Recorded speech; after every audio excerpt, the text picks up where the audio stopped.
Hello guys, good morning. কেমন আছো সবাই? আশা করি ভালো আছো, আমরাও ভালো আছি। জানি না দিনটা কেমন যাবে। রায় ঘুম দিয়ে উঠেছে, উঠে এই যে ঘরের কোনো কাজ হয়নি আমার এখনো, বিছনা তোলা হয়নি, বিছনা নিচে পড়ে আছে, বাসন মাজা আছে, জামা কাপড় কাচা আছে। আর একজন উঠে দুষ্টুমি করা শুরু করে দিয়েছে, ওকে পড়তে বসাবো, খাওয়াবো, অনেক কাজ। তুমি একটু গুড মর্নিং বলে দাও। ও বলে দিল গুড মর্নিং। চলো, করেছি সকাল দিয়ে। তুই ততক্ষণ ফোন দেখেছিস, এখনো ফোন দেখবি? ফোন দেখলে চোখ খারাপ হয়ে যাবে। জিজ্ঞাসা কর সবাইকে, ফোন দেখলে সবাই ব্যাড গার্ল বলে, গুড গার্ল কেউ বলে না।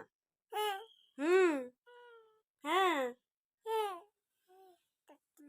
সত্যি কথা কি, সত্যি কথা কি?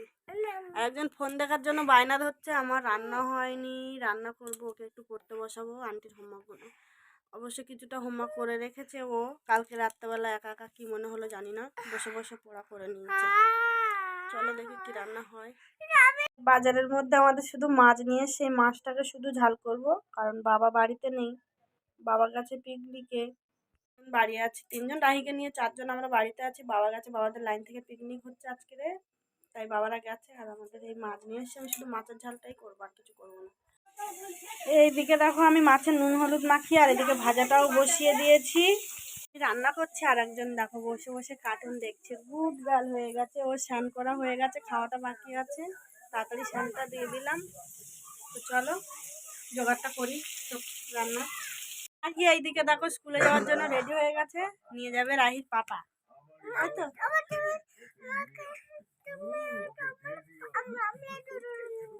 আচ্ছা আমি নিয়ে আসতে যাবো, যাও।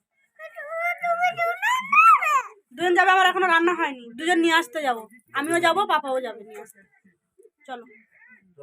এদিকে দেখো আমার মাছের ঝাল আমার হয়ে গেছে। দেখাতে পারিনি নামানোটা, কারণ রাহি এত দুষ্টুমি করছিল, তার মধ্যে স্কুলে যাবে, দেরি হয়ে গেছিলো, দেরি হয়ে গেছে। আর তার মধ্যে আমার ভাতও এখনো হয়নি, আর ওর পাপাও নিতে চলে এসেছিল। ওর পাপা কাজে গেলে আবার আমি নিয়ে যাবো, কিন্তু এখন পাপা বাড়িতে আছে, তার জন্য আমি পাপাকে দিয়ে পাঠাচ্ছি, আমি নিয়ে আসতে যাবো। তাই জেদ করছিল মা আমার, তুমি চলো, দুজনেই চলো। তো চলো আমি ভাতটা বসিয়ে দিই। তাকে নিয়ে এই যে স্কুল থেকে বাড়ি আসলাম, খাবে। আর সারাক্ষণ মুখের মধ্যে তোকে হাত দিয়ে চুয়াতেই আছে। জুতো খুলেছিস? জুতো খোলা হয়ে গেছে, আর ওকে খাওয়াবো, মুখ হাত পা ধোয়াবো, অনেক কাজ। চলো। দুপুরবেলা ঘুমায়নি, সারা দুপুর দুষ্টুমি করেছে, আর এখন এই যে লাপালাপি পড়তে যাবে। এখন কি খাবি তুই? কি খাবি এখন? হ্যাঁ, ছাতু না, কি খাবি বল? পায়েস, সিমুই খাবি বল? সিমুই খাবো। সিমুই খাবি, সিমুই খেয়ে পড়তে যাবে রাহি, তাই তো? যাবি তো পড়তে? আর এইদিকে এই যে মা সিমুই বানাচ্ছে, আর একজন খাবে তাই তাকিয়ে বসে আছে।